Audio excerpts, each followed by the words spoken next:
This is an examination of the hidden human condition. This is the Hidden Killers Podcast. The Hidden Killers Podcast. With Tony Brueski. We're talking Rex Heuermann right now with retired FBI Special Agent Jennifer Coffindaffer. And not just about Rex anymore, as this thing has grown its own set of tentacles as well. And the implications, more specifically, about Police Chief James Burke, arrested just the other day on soliciting a sex worker, the very same thing that Heuermann is alleged to have done, and then murdered them. And for many, many years, this case was a cold case, but it appears it really didn't have to be. Can you speak to that, the corruption, the 10 years, and how all of this was able to go on and linger for so long when there was apparently quite a bit of information and evidence that would have pointed them to Heuermann much earlier? It is so concerning to me because you stated it well, Tony. This case could have been solved so much earlier, even though we know back in that time mitochondrial DNA couldn't be used to make the links. There was so much other evidence there. The car, the vehicle, the truck description, witnesses, the burlap bags, so much that could have been looked into that was finally looked in by this task force. As for Mr. Burke, recall he was arrested with, after beating quite significantly a junkie who broke into his truck and stole sex toys and pornographic, pornographic items, and served over 40 months in federal prison for that. And then, of course, as you said, he was just arrested for these sex workers. So it would seem he's had quite a history of sexual deviant behavior. And was that part of the reason that he just closed down this investigation? Recall, he kicked the FBI out. We can't be involved in these cases with no interstate nexus or federal nexus unless invited. And so he had a lot of control and his own sexual perversions. Did that intersect somehow with one of these other victims? Was he involved in any other way? It's very concerning, and I hope this task force gets to the bottom of it. Is it a red flag when a local jurisdiction kicks the FBI out and doesn't want their assistance, doesn't want all the expertise and the plethora of avenues for processing material and stuff? They just say, we're good, we're happy, we don't need any of this. How does that sit with you when that sort of a situation occurs? Well, sometimes it happens strictly because there is no relationship between the local authority and the bureau authority that's in that area. So that happens sometimes. They just have no connection. And of course, locals don't want the FBI coming in, quote unquote, like the Die Hard episode, taking over the investigation, FBI, we're here. Those days are really long over. Most FBI offices work very well with their local jurisdictions.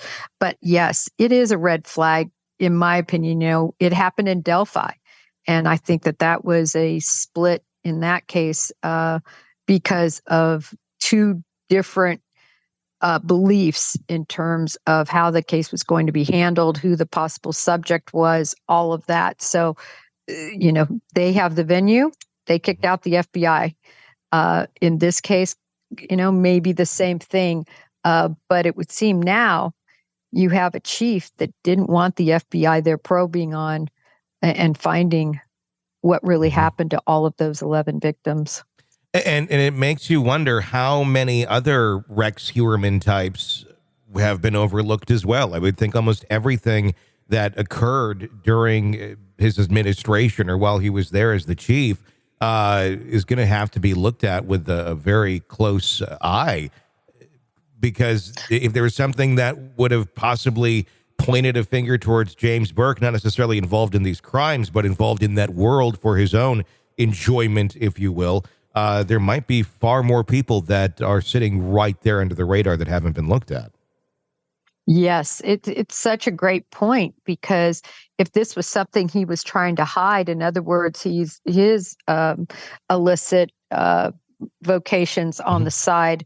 If he was trying to hide that, imagine all of the other cases, all of the other sex workers, as an example, that might have information on him, and that, cases were otherwise set aside or weren't properly investigated. I think it's going to be very interesting to see what all is found. How in control is it or was Chief James Burke in this, in terms of acting alone, in terms of saying we're doing this, we're not doing that? Is this something where really he did have all the power to say yay or nay to something, or would there have to be others involved as well that either looked the other way or went along with it in some way, shape, or form of not investigating some of these things because they wanted to go along with him? Well, the police, the FBI, all police organizations, if you will, are really quasi-military, meaning when your boss says, go out in that intersection and stand on your head, the idea is that you do it without question. And so when he said, FBI, you're gone, folks, that's going to the cold case room. We've got a lot of other items we need to be working. That is what happened. And underlings don't question. And if you do question, you could be called insubordinate. You can be written up for insubordination. Your hopes of advancing or anything could just be pushed aside. And the other thing is, you would like to think that the people in charge are making decisions based on good reasoning and not on personal issues and hiding something. You would like to think that anyway. Sure. So no, the buck stopped with him, Tony. Yeah. And everybody would like to think that everyone in those positions is doing the right thing and working for the greater good and not in sort of selfish way.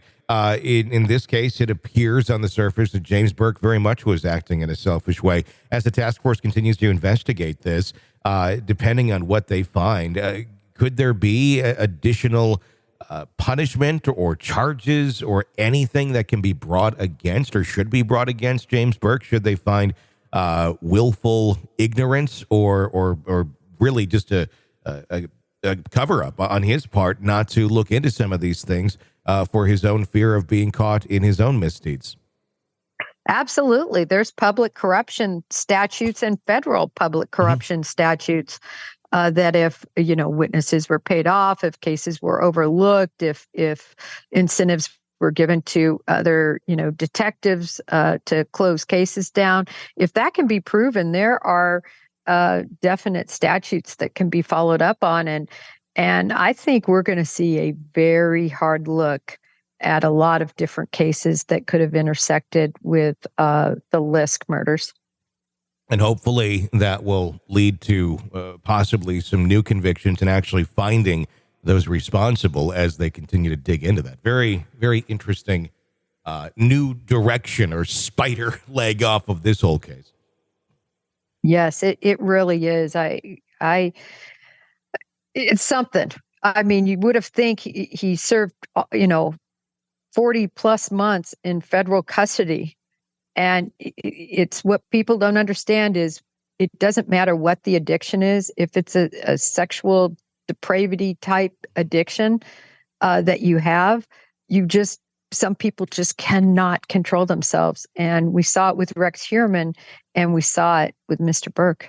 This is the Hidden Killers Podcast. Want more? Start binging on all of our true crime podcasts right now through Apple Podcasts and get an ad-free experience when you sign up to be a True Crime Today Premium Plus member exclusively on Apple Podcasts. More of the Hidden Killers Podcast dropping soon. Press subscribe now.